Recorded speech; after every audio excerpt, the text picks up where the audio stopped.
Hey guys, I need to tell you a story. Yesterday, and I shared this in the Rockstar group, but yesterday, I'm doing the challenge as well. I'm going through the 7-day lead challenge.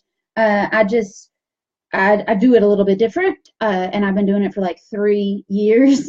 So the same things that work on your first 7-day lead challenge might not work on your 900th 7-day lead challenge. So I had somebody in my private messages yesterday, and he started off asking an investing question, and this is an investor that I know, and I'm always telling the rock stars that on our weekly calls, on our one-on-one calls, on our speed coaching calls, whatever the seller tells you, whatever objection they have is usually your greatest fear, or it's usually your biggest resistance. It's usually, you know how kids say the darndest things? Sellers say the darndest things. And you know how dogs can pick up on when you're sad or when something's wrong, and even though you haven't really told them? Sellers are like that too.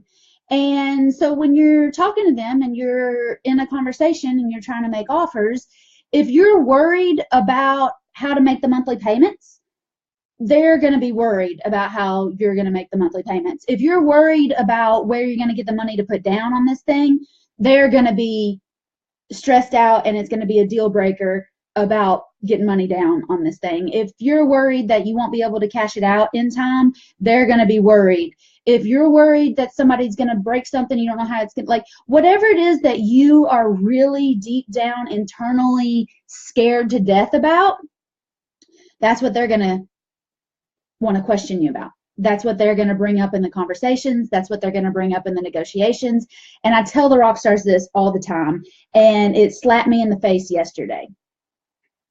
And I've had 3 rock stars that I've talked to one-on-one since I put this video up in the student group yesterday, and they all said, I thought you were going to cry, and I could tell how upset you were, and like, it's nice to see that you're a real person. And so I thought I'd share this with y'all too, that when you have something happen to you and a seller is stuck on something, I want you, and maybe not right then when they say it, but on your way home or on your way to your next appointment, I want you to really think and be really honest with yourself, because you're in the car by yourself. You don't have anybody to answer to.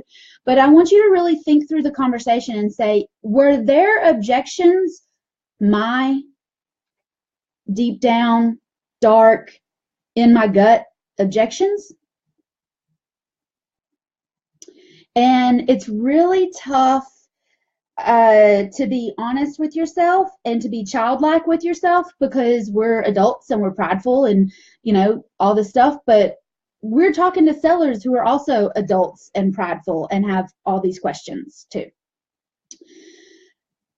So this seller yesterday,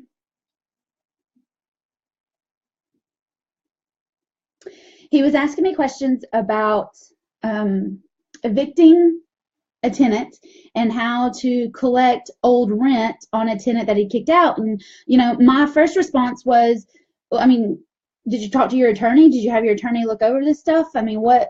Where are you in the process? And he was like, no, I don't use an attorney. I just do everything on a handshake. And I was like, I can't help you at all then. But yeah, I kind of continued on the conversation because this is a guy that I'm going to run into in real life. And so he said that, he just kind of does everything on a handshake, and he doesn't have any attorneys he's working with, and he just wants a real quick, easy solution and all this stuff, and that he's even thinking about selling this house. And I was like, oh, really? Well, I could buy it. He said, well, you want to make me an offer? And I said, sure. And he told me all about it, gave me the details on it, and, what he was asking and all this stuff. And then I said, it sounds great to me. Can I make you payments? And his response was, only if your mom co-signs.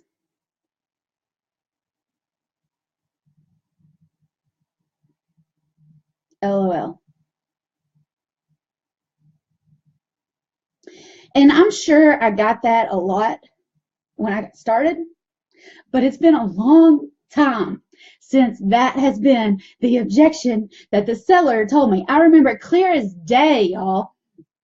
Multiple sellers want to know when my husband was going to get there so that he could negotiate this deal for little old me. But it's been a long time since somebody asked when my mommy or daddy was going to show up to handle my business for me. And even now, it just makes me so mad.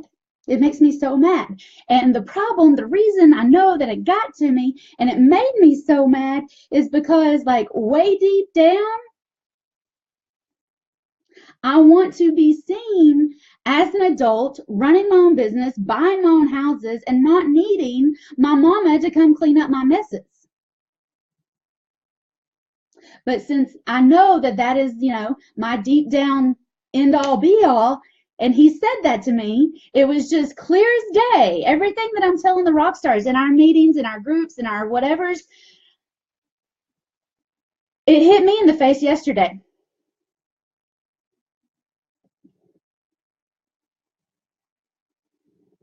And I shared that with them, so I thought I would share it with you also. Because another question I get is, why did I quit trucking? I mean, I was in the family business.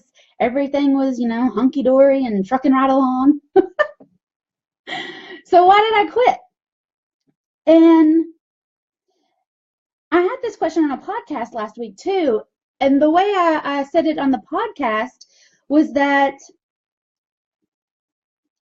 the way they asked on the podcast was, as somebody in the family business, there's probably not as much pressure on you to succeed as in somebody who's a first-generation entrepreneur or first-generation investor. And I said, actually, I think that's the complete opposite. As a fourth-generation entrepreneur or fourth-generation investor, there is 4 times as much pressure to not let the whole family down. And I don't necessarily think that just goes for me. That goes for everybody. When you're out here and you stick your neck out and you try to do something different, in the back of all of our minds, our whole family, our last name, our everything is at stake if we fail at this. But the reason I quit trucking is I'm the oldest child. All right. And I read a lot of books and do a lot of psychology studies and take a lot of, personality tests and all that stuff because I like it. And it always comes back that I'm the oldest child and I've got, alpha syndrome and all this stuff. But also coming from a big entrepreneurial family, I also have a little bit of that like youngest child syndrome where I need to prove myself and I need to make sure that I'm doing the best I can all the time and that I'm out here and I'm taking charge and I can do this and I'm trying to get out from under the family's shadow. I'm trying to do things my way and not have people say, oh, well, her mama just gave her all that. No, I got out at 6 o'clock in the morning and went to Lowe's and got everything I needed and took it to the job site and then went to work and then went back to the job. Like, I did all of that stuff that I'm asking you to do. I still do all of that stuff that I'm asking you to do. I sold a house earlier this week on Monday. I put a tenant buyer in it.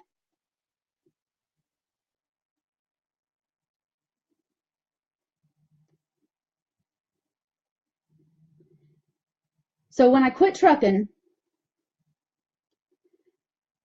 I always felt, and this is where the youngest child comes in again, I felt like everybody else in my family had the chance to go out and really make it on their own, like do their own thing and leave their own impression on the world. And I didn't want to just sit back and wait on my time.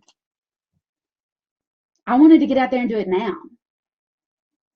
They showed me a lot of things to do, but the way they do things is not the way that I do things. And they really question a lot of the things that I do because that's just not how they were taught to do it. So I understand, and trust me, it does not skip me that sellers say the darndest things. And it does not skip me that I've got people that I love who don't understand what I do or why I do it or when I do these things. So if you're struggling with sellers or you're struggling with, you want things in your life that nobody else in your family has ever had, I get it. Trust me, I get it. So, I guess that's two stories in one, and I just wanted to let y'all know that I'm cheering for you.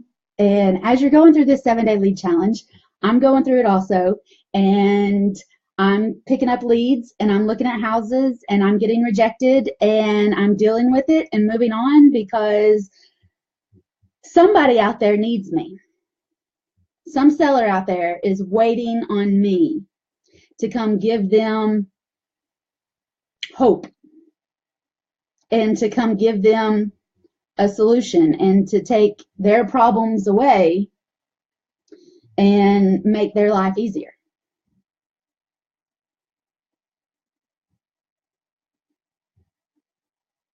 And I know there's some of you out there who are ready to step up, and some of you out there are ready to step out, and some of you are ready to find those sellers in your market who you can help, and then find tenant buyers in your market that you can help. But I'm here for you and I'm cheering for you, and y'all keep going on the 7-day lead challenge because I think you're doing an amazing job, and I'm so proud of you.